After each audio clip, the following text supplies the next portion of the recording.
After a decisive victory against the Assyrian coalition, Cyrus and his men march back to Pasargad, the Persian capital. Its gates open, its people free. And so the king rode home, carried by his trusted steed, Bahran, his companion through many battles. No need for songs or banners. The army marched in quiet pride.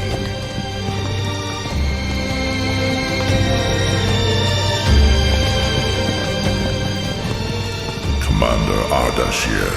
My king, praise Ahura Mazda. The roads are clear. No movement east or south. Villages greet us with open gates. They greet us because we are merciful. Some kings measure power in fear. You seem to measure it in gratitude. Careful, Commander. That almost sounded like poetry. Forgive me, my king. It won't happen again. No.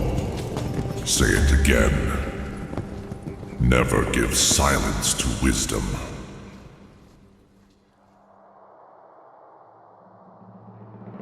Far away, in the dark corners of another kingdom,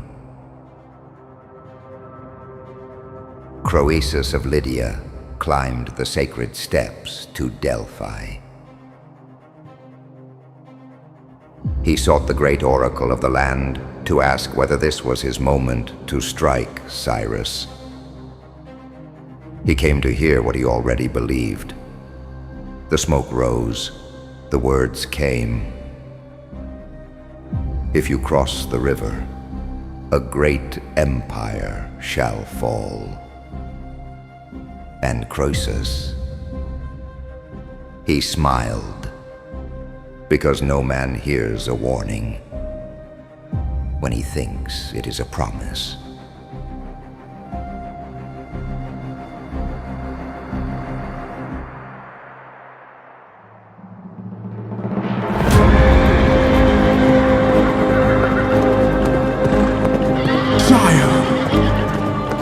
Sire, my king! What brings you here in such haste, noble scout? Croesus comes for you with thunder in his wake. Horses armored like gods, chariots gleaming with the sun's fire.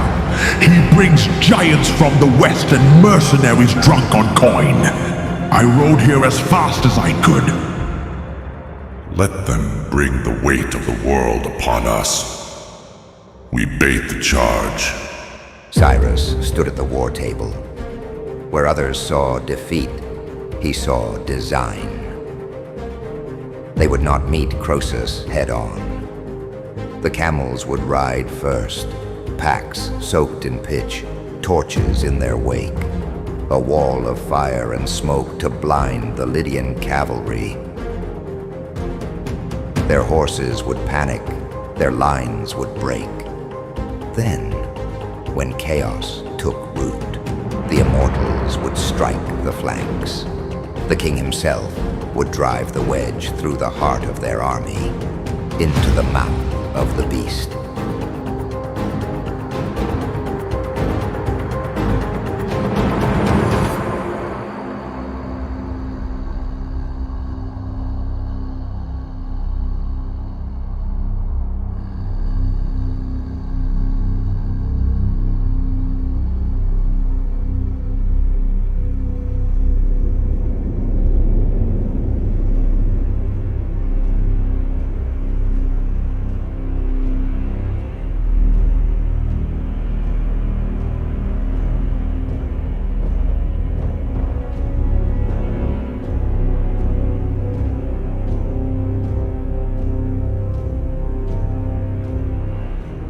Croesus has sent an army as far as the eye can see.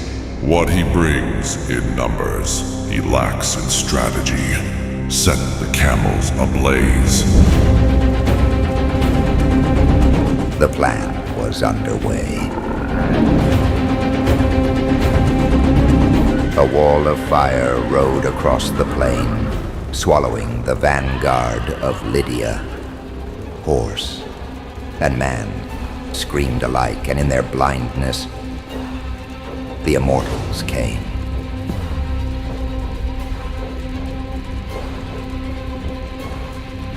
Behind them came Cyrus, and beside him, Baran, his shadow in motion, his thunder beneath. They rode into the smoke like prophecy, the king with fire in his eyes, the steed with the storm in his lungs.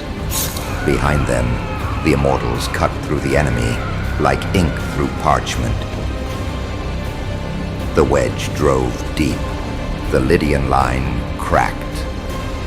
Victory was close enough to touch, but ahead, the smoke began to lift, and a second line appeared. Fresh, silent, waiting. A wall that had never planned to break. They surrounded Cyrus.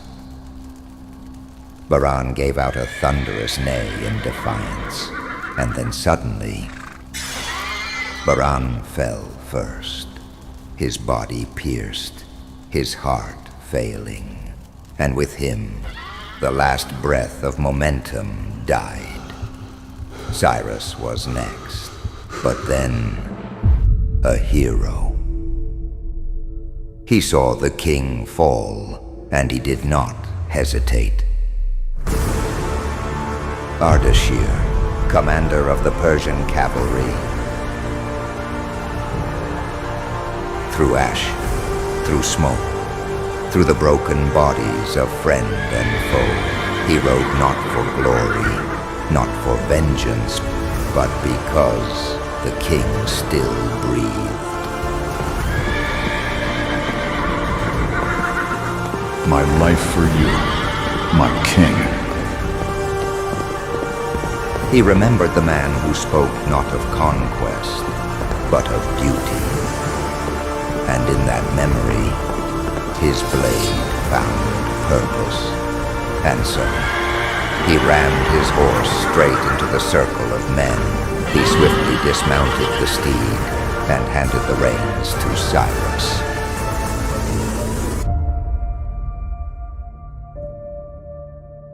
When they ask why I didn't run, tell them it wasn't for glory. When they ask why I gave you the horse, tell them it was already yours. Farewell, my great king.